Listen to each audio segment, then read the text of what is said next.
Shalom Bapak Ibu Saudara-saudara yang dikasihi oleh Tuhan Yesus Kristus. Marilah bersama-sama kita merenungkan sabda Tuhan. Hari ini kita akan mendasarkan firman Tuhan dari kitab Yunus pasalnya yang keempat ayat 4. Demikian firman Tuhan. Tetapi firman Tuhan, layakkah engkau marah? Saudara yang dikasihi Tuhan, ayat ini adalah pertanyaan retoris Allah kepada Nabi Yunus. Ketika Yunus marah sebab Allah mengurungkan hukuman yang ditujukan kepada Niniwe. Padahal Yunus telah berupaya sekuat tenaga untuk sampai tiba di kota Niniwe.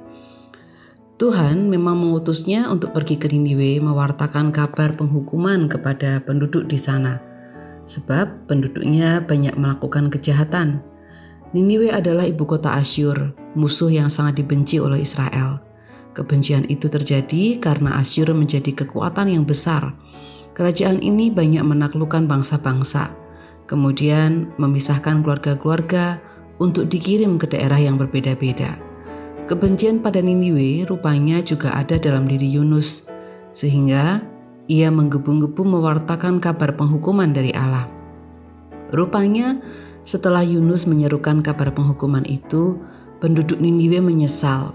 Mereka mengumumkan puasa, baik orang dewasa maupun anak-anak. Mereka juga mengenakan kain kabung. Bahkan ketika raja mendengar kabar itu, ia turun dari singgasana, menanggalkan jubahnya, mengenakan kain kabung dan duduk di abu. Kain kabung adalah kain karung kasar berwarna hitam, terbuat dari bulu kambing atau unta. Tradisi pada masa itu untuk menunjukkan rasa sesal atas dosanya, orang mengenakan kain kabung dan duduk di dalam debu atau di atas debu.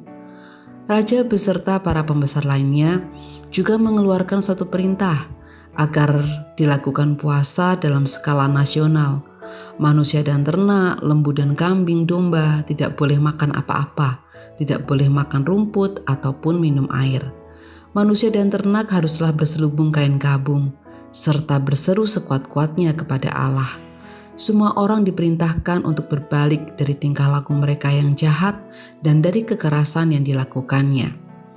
Saudara, Allah melihat kesungguhan hati mereka untuk bertobat dan mengubah cara hidup mereka, sehingga Allah membatalkan rencana penghukuman itu. Hal inilah yang membuat Yunus kesal dan marah. Namun, Tuhan menegurnya dengan pertanyaan retoris, "Patutkah engkau marah?"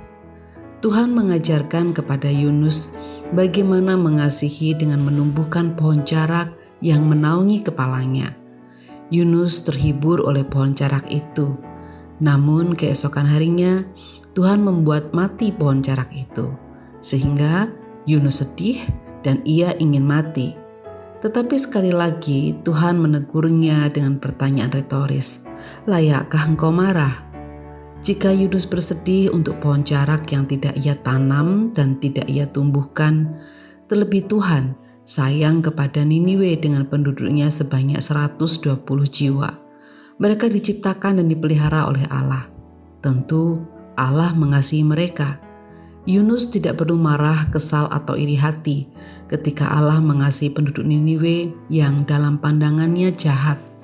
Sebab Allah memiliki kebebasan untuk mengasihi siapa saja.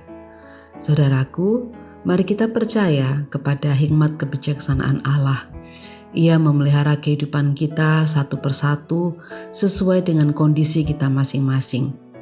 Jika kita diberkati dan dipelihara oleh Tuhan, maka orang lain pun berhak untuk mendapatkan berkat dan pemeliharaan dari Tuhan. Sebab Allah itu murah hati kepada semua orang.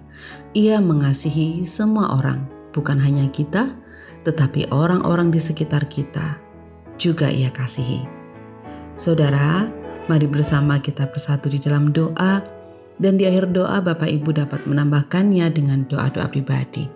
Mari kita berdoa. Allah Bapa kami yang Maha Kasih, kami mengucapkan syukur untuk rahmat, kasih, dan setiamu kepada kami.